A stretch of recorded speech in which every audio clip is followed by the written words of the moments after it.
Government launches a new technology talent scheme to help boost research and development activities in the city. And in the U.S., the president's former lawyer pleads guilty to violating campaign finance laws, implicating Donald Trump in hush money payments to two women.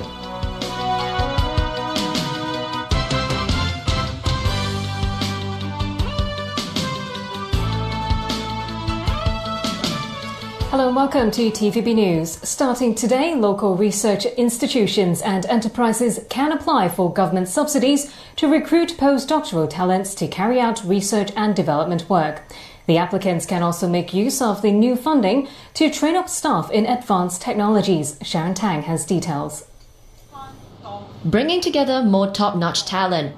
That's what the Technology Talent Scheme aims to do. The 5-year pilot scheme consists of two parts. First, the postdoctoral hub program. Eligible applicants include tenants of the Hong Kong Cyberport and the Science and Technology Park. They can hire up to 2 postdoctoral talents. These talents must possess a doctoral degree in STEM-related subjects at a local university or one that is among the top 100 institutions in world university rankings.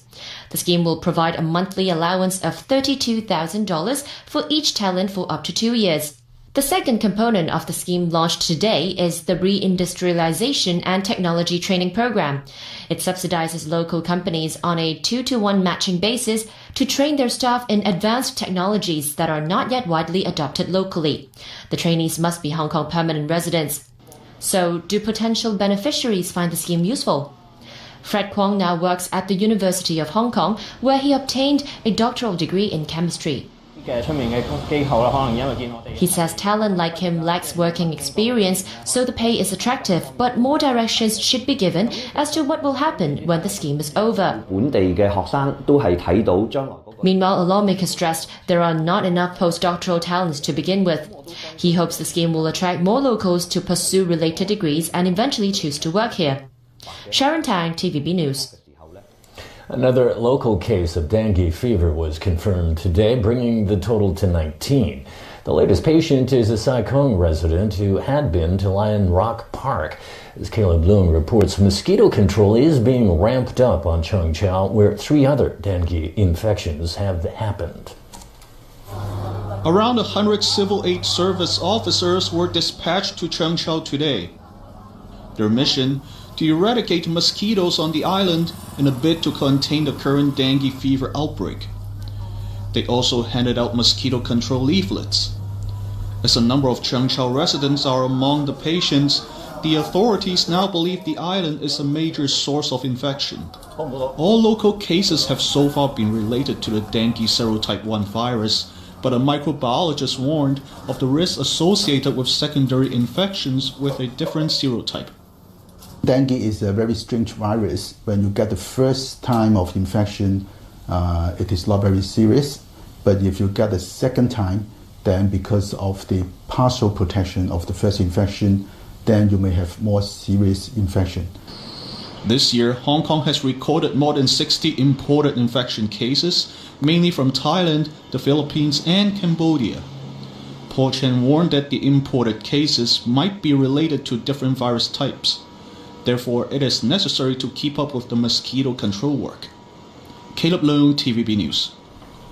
Overseas, US President Donald Trump received a double dose of bad news yesterday. His former personal lawyer and fixer Michael Cohen pleaded guilty to campaign finance violations, while his former campaign manager Paul Manafort was found guilty of 8 financial crimes. Alan Buckner reports. Michael Cohen, who once said he'd take a bullet for the president, now says he's putting family and country first. His guilty plea revealed a complex illegal operation to stifle sex stories and pay hush money. Without naming who, he told a federal court in New York that a 2016 political candidate directed him to pay hush money to porn star Stormy Daniels to fend off damaging information, and former Playboy model Karen McDougal. Both claim to have had affairs with Trump, something he denies. And what was really notable about Cohen's guilty plea is that he implicated the president in his wrongdoing, said that he had paid off 2 women at the behest of an unnamed candidate for federal office. That candidate is Donald Trump. Michael Cohen was not working for any other candidate. Meanwhile, at the same time, about 300 kilometers away in Virginia, Trump's former campaign chairman, Paul Manafort, was convicted of financial wrongdoing. It gives special counsel Robert Mueller victory in the first trial arising from his investigation into Russian meddling in the 2016 election. The charges mostly predate Manafort's work on Trump's 2016 election campaign.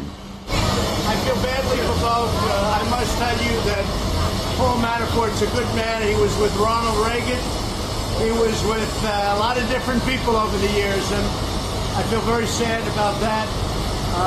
It doesn't involve me, but I still feel, it's a very sad thing that happens. This has nothing to do with Russian collusion. Trump termed Manafort's conviction a disgrace. Alan Brooknia, TVB News.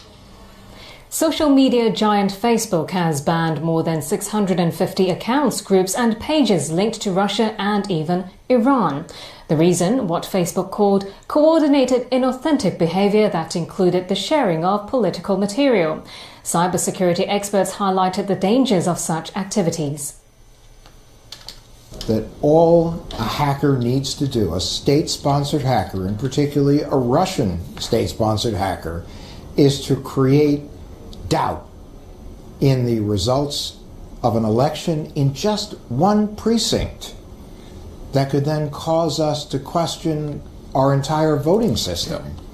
This is the ultimate result of something like this. And whether you're convincing people not to show up at the polls, you are altering results, you are changing potentially voter registration, all of these different things can have a profound impact on democracy. This is very serious stuff. Facebook has ramped up policing content since last year when it acknowledged that Russian agents successfully ran political influence operations on its platform that were aimed at swaying the 2016 US presidential election. Following Facebook's announcement, Twitter and Google's parent company Alphabet also revealed they have suspended hundreds of accounts that were promoting Iran's geopolitical agenda around the world.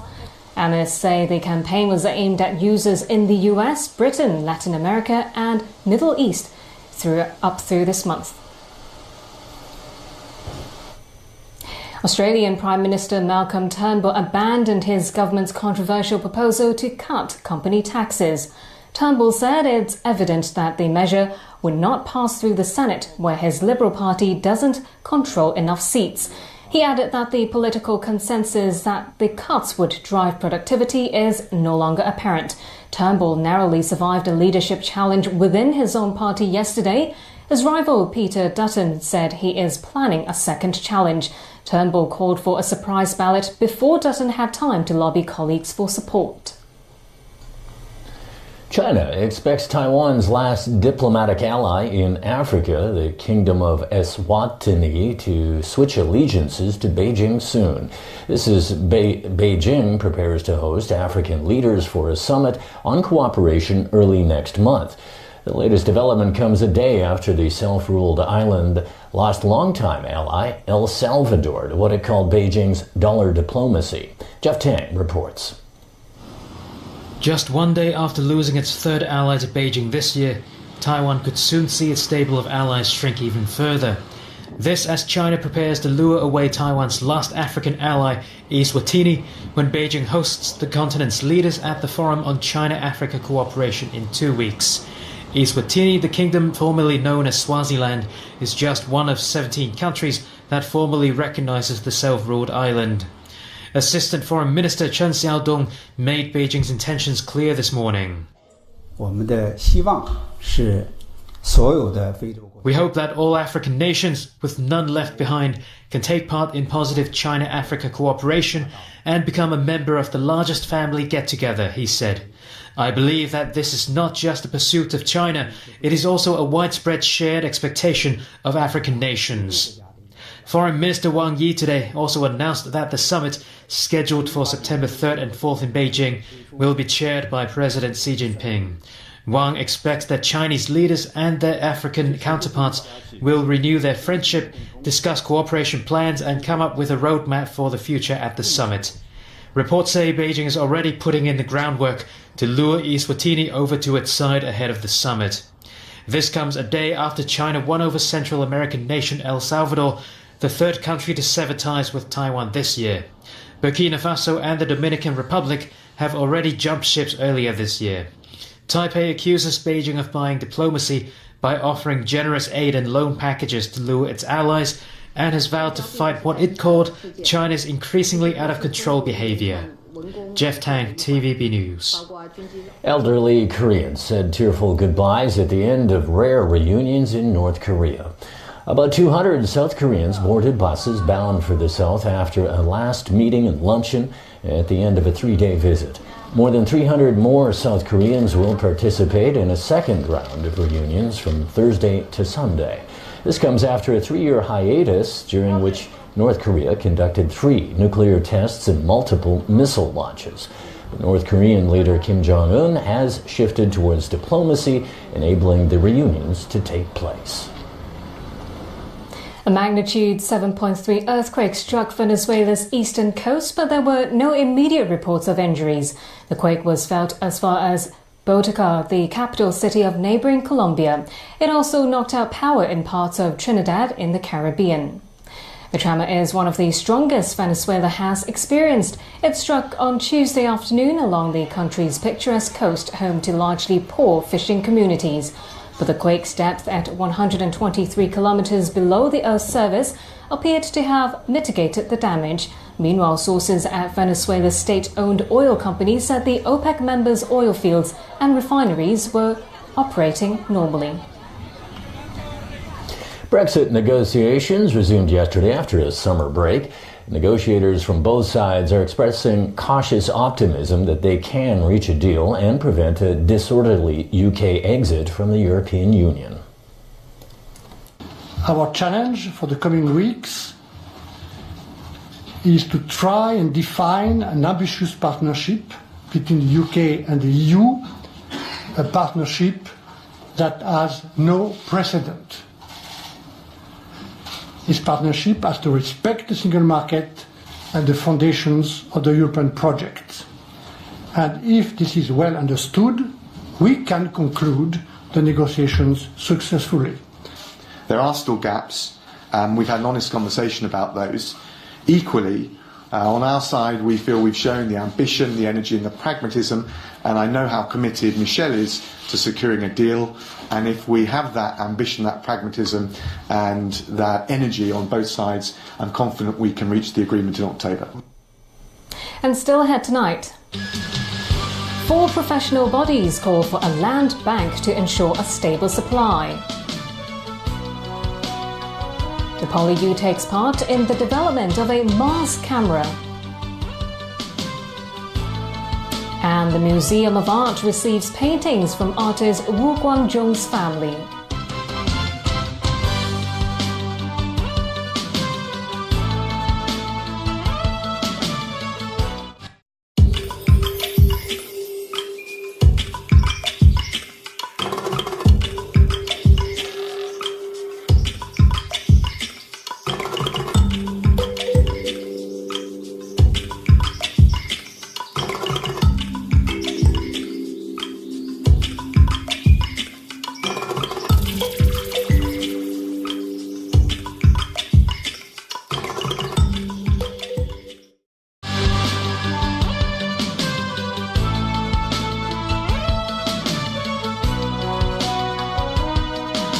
Hello, welcome back.